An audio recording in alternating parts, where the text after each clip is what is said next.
एक बुढ़िया माँ की आस, एक सिद्ध महात्मा का दिव्य आशीष और अनगिनत लोगों की दुआएं ले राजा विक्रमादित्य दैत्य दंभिकासुर की गुफा के बाहर पहुंच जाते हैं। अपने घोड़े से उतरकर जब राजा विक्रमादित्य दानव की गुफा के द्वार के पास गया तो वहां उसने लखन और महेंद्र की पत्थर की प्रतिमा देखी। गुफा के प्रवेश द्वार पर खड़ी उन दो पत्थर की मूर्तियों को देखकर राजा का हृदय विषाद से नहीं बल्कि प्रतिशोध की ज्वाला से धधक उठा। राजा विक्रमादित्य ने गुफा के मुख पर खड़े होकर ऐसी भीषण गर्जना की कि पहाड़ की चट्टानें तक कांप उठीं। उठ कपटी राक्षस, तेरे अत्याचारों का हिसाब चुकता करने विक्रमादित्य आया है। जब राजा विक्रमादित्य की गर्जना भरी ललकार दैत्य दंभिकासुर के कानों में पड़ी तो वो सक पकाकर आंखों में क्रोधाग्नि लिए दहाड़ता हुआ गुफा से बाहर आता है और कहता है, आज कौन मूर्ख मेरे हाथों से मरने आया है?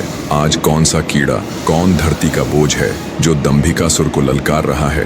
दैत्य दंभिकासुर को देख क्रोधित राजा विक्रमादित्य बोला, ओ तो तू है वो मक्कारी दानव जो देवताओं के वरदान की आड़ में छिपकर लोगों को पत्थर का बनाने के लिए छल कपट से अपने ऊपर आक्रमण करने के लिए उन्हें उकसाता है। दुष्ट राक्षस, क्या मिला तुझे ऐसा करके?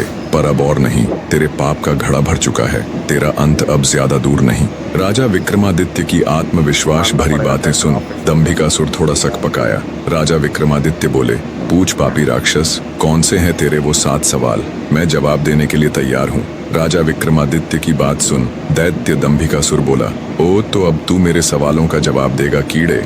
अगर तुझ में हिम्मत है तो मुझसे मुकाबला कर। तेरे जैसे कीड़े को तो मैं चुटकियों में मसल कर रख दूंगा। बड़ा आया मेरे सवालों का जवाब देने। दैत्य दंभिकासुर ऐसी ऐसी बातें करके राजा विक्रमादित्य को भी उकसाना चाहता था ताकि वे भी अपना आपा खोकर उस पर हमला करे और पत्थर के बन जाएं। पर राजा विक्रमादित्य थे।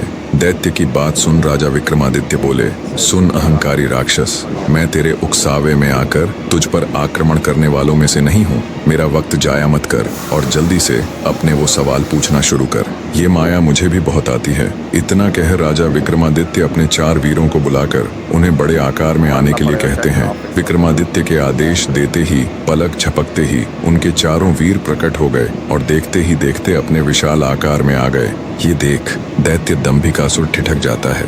जिंदगी में पहली बार उसे डर का एहसास हुआ। अगले ही पल राजा विक्रमादित्य चुटकी बजा अपने 4 वीरों को गायब कर देते हैं और दैत्य से कहते हैं, अगर मेरी ताकत और माया का छोटा सा नमूना देख लिया हो तो अब बिना वक्त बर्बाद किए अपने सवाल पूछने शुरू कर कपटी दानव।